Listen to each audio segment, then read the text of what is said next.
Hello! Welcome to the Odyssey Lesson 21, Analyzing Phrases for Specific Meaning and Added Variety and Interest.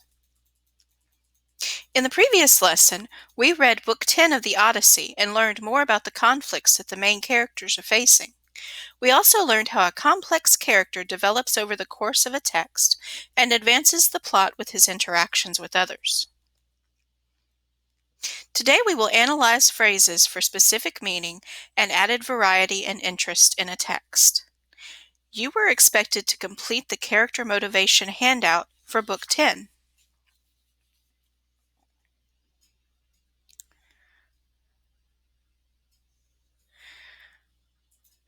You will need your completed Book 9 handout, the Book 10 syntax handout posted in today's lesson, and the Lesson 21 phrases Google Slides posted in today's lesson.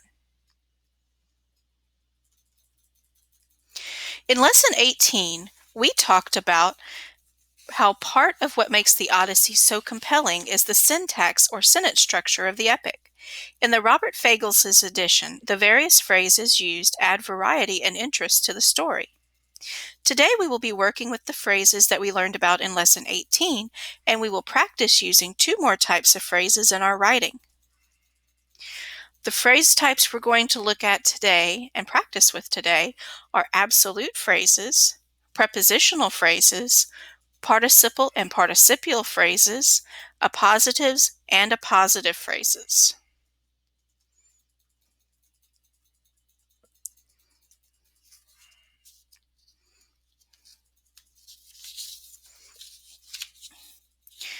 An absolute phrase is a group of words that modifies an independent clause, and it includes sometimes a possessive pronoun plus a noun and a participle. Let's look at our examples. Her voice swelling, Circe sang strange songs. Notice that we have the possessive pronoun her, followed by voice, which is a noun, and swelling, which is a participle. And number 2, hand shaking, Telemachus raised his brow. We don't have the possessive pronoun there, but we do have the noun and the participle, hands and shaking. What is the subject and verb for sentence 1? What is the subject and verb for sentence 2?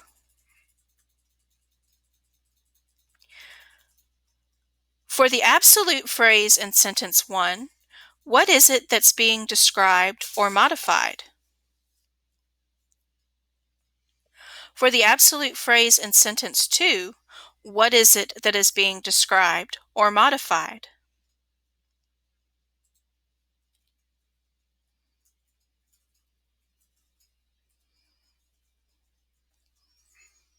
Now, one thing to note about absolute phrases, they would almost be an independent clause where they could stand on their own as a sentence, except there is an omitted verb.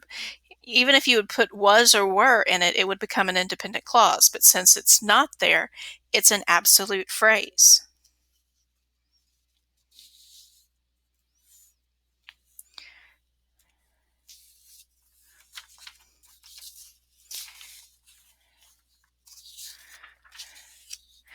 Now I want you to make sure that you have the Lesson 21 Google Slides open because we're about to do an activity that I think you'll enjoy. We're going to practice embellishing a simple sentence with phrases. If you'll notice, I've already put a subject and a verb, Odysseus planned, on my board. So I want you to use a character name as the subject and then a simple verb on each of the white cards on your slide. So you'll have the subject for the subject one, like in this case I did Odysseus, and the verb I used plan this time. So you would type that in. Double-click and type it in. You might have to stretch the box a little bit for it to work, but that's okay.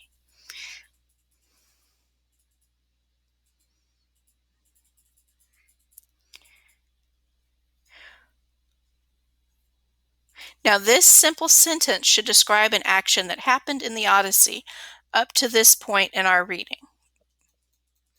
So, what's a subject and a verb that have happened so far in our reading?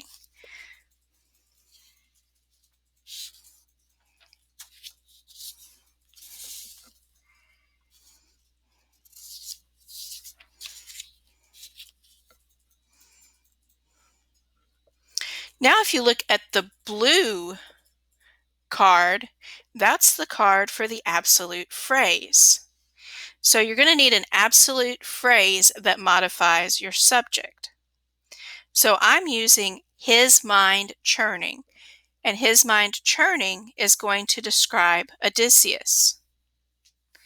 So now I want you to create your own absolute phrase to describe your subject.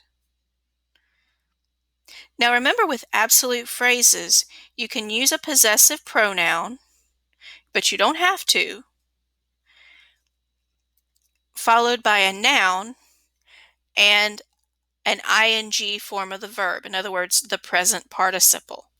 So if you look at my example, it has the possessive pronoun his, it has the noun mind, and it has the present participle, that ing form of the verb, churning. So I'm going to give you 4 minutes to create yours. Remember, you're going to double click on the term absolute phrase and type in your absolute phrase, and you might have to alter the size of the box a little bit.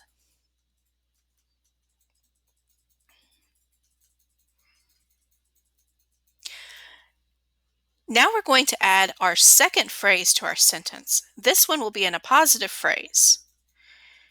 On your green box, type in a positive phrase that modifies your subject. You can put it either before or after your subject. If you notice, mine is the master tactician. So I have so far his mind churning, Odysseus, the master tactician, planned. The master tactician renames or tells us who Odysseus is. If you're trying to think of a way to include in a positive, or the way to create in a positive, you're going to pick an article, in other words, the word a, the word an, or the word the. Then you're going to choose an adjective that describes your subject and a noun that renames your subject, just as I did on the example. And remember, just as before, you might have to alter the size of that box a little bit. I'm going to give you about 4 minutes to create your appositive and kind of reorganize your boxes for where you want them to be.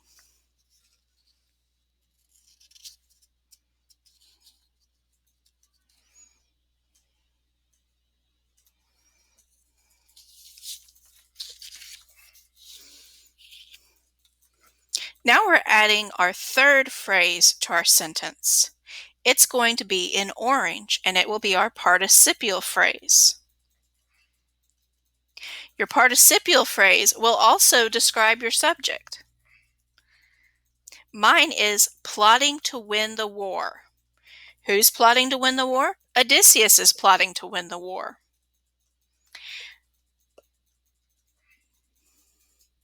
So when you're trying to think of the idea of a participial phrase to describe your subject, pick a verb that could be associated with your subject.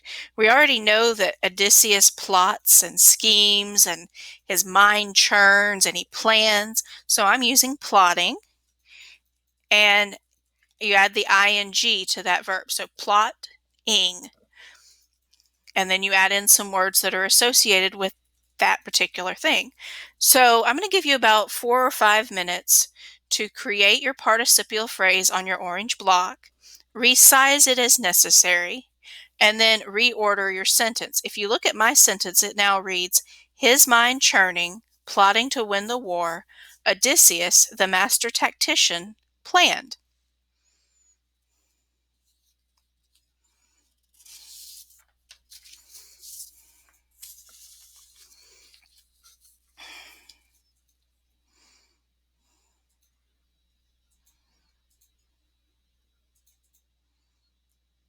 Now we will add our fourth phrase to our sentence.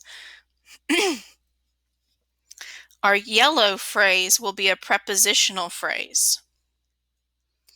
It can modify any of the other phrases. Remember that a preposition and a prepositional phrase can act as an adjective or an adverb.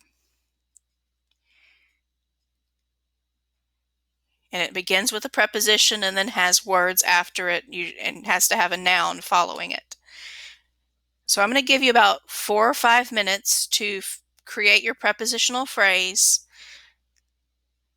alter the size of the yellow box as needed, and then reorganize your sentence. My sentence now reads, his mind churning over possibilities, Odysseus, the master tactician, plotting to win the war, planned.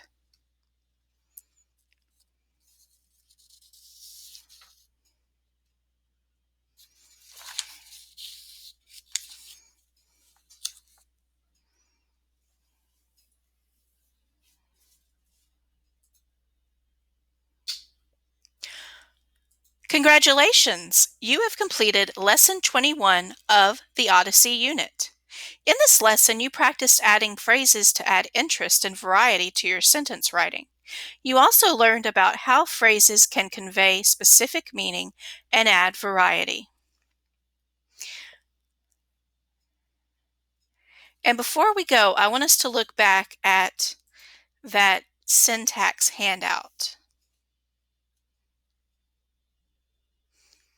because that's going to be something that you're going to want to keep and hold on to and access.